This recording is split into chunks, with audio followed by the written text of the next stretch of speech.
आज साउनको सोमबार रहेछ। मैले चाहिँ अब मासु खाने भनेको मम्मीले आज सोमबार हो, मासु खानुहुन्न बरु खानु मन भयो पनिर लिएर आइज म नि खान्छु भन्नुभयो।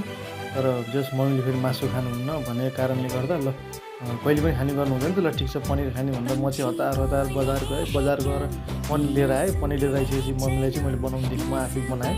बनाइसकेपछि पहिला कराही तताएँ, त्यसपछि पनिर हालेँ।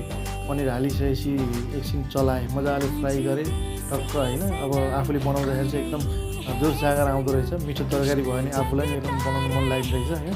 फ्राई गरेँ। फ्राई गरिसकेपछि त्यसलाई अब निकालेर एउटा भाँडामा हालेँ, कचौरा जस्तोमा हालेर अब त्यो फेरि अब सबै दुई लट गरेर चाहिँ फ्राई गरेँ। फ्राई गरिसकेपछि सबै डु अब फ्राई भइरहेछ, मजाले भइरहेछ, हेर्दै खाउँ जस्तो छ।